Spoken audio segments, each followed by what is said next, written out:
to the Lord. Sing hallelujah to the Lord.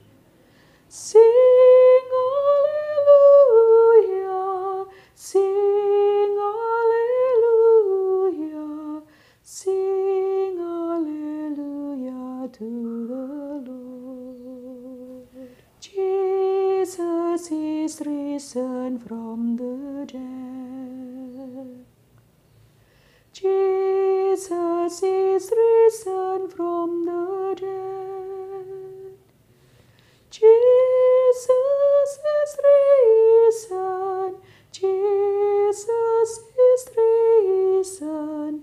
Jesus is risen from the dead. Para suster, Bapak Ibu guru, karyawan, karyawati, orang tua dan anak-anak yang terkasih, selamat Paskah 2021. The tomb is empty, the Lord is risen. Para suster, Bapak Ibu, orang tua dan anak-anakku yang terkasih, kubur kosong adalah sebuah realitas, sebuah kenyataan dan sejarah keselamatan yang pertama kali dijumpai oleh para rasul, para murid, dan juga Maria Magdalena. Tidak ada saksi mata dalam kebangkitan Yesus Kristus, namun iman kita meyakini bahwa Yesus Kristus bangkit dari alam maut.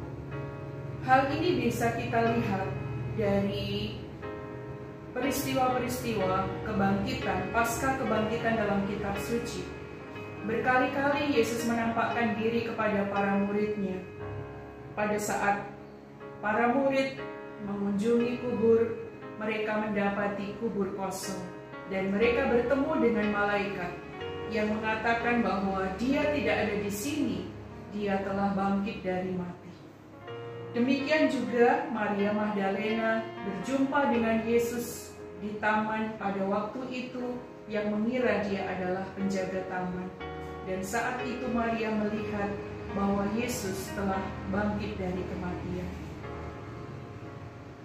Yesus juga menampakkan diri kepada semua murid dalam Injil Lukas dan juga kepada 2 murid di Emmaus dalam peristiwa mereka melihat Yesus yang bangkit dan menyadari Yesus yang telah hidup pada saat pemecahan roti, dan mereka melihat, mereka mengalami. Yesus juga menampakkan diri kepada Thomas yang saat itu, pada saat penampakan sebelumnya, Thomas tidak berada bersama para rasul yang lain. Dia mengatakan, sebelum aku mencucukkan jariku ke dalam bekas luka-lukanya, sekali-kali aku tidak akan percaya. Thomas mengalami peristiwa iman di mana dia melihat Yesus yang bangkit. Demikian juga Yesus menampakkan diri kepada para rasul, para murid di Danau Tiberias, di mana para murid mengalami perjumpaan yang secara khusus bersama Yesus yang telah bangkit. Bahkan Petrus mengalami pembaruan imannya. 3 kali Petrus menyangkal pada saat Yesus disalibkan. Namun pada saat yang sama, Petrus membaharui janjinya, setia mengasihi Yesus juga 3 kali. Yesus mempercayakan untuk mengembalakan domba-dombanya dan untuk setia mengikuti dia. Dan selama 40 hari Yesus menampakkan diri kepada para muridnya berkali-kali. Bahkan dalam sejarah keselamatan kita melihat dari banyak peristiwa hidup dan iman orang-orang kudus. Mereka mengalami Yesus yang bangkit. Mereka berani mengorbankan hidupnya, menyerahkan hidupnya hingga kematian, dan memberikan seluruh hidupnya karena mengalami Yesus yang bangkit.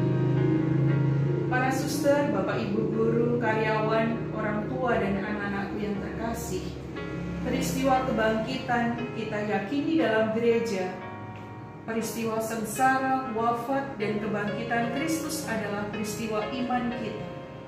Paus Fransiskus dalam ensikliknya Gaudete et Exsultate mengajak kita semua bersukacitalah senantiasa, karena iman kita karena Kristus yang telah bangkit adalah sukacita kita, sukacita Paskah kita, maka kita harus hidup dalam sukacita itu, dalam kegembiraan yang terus-menerus kita wartakan.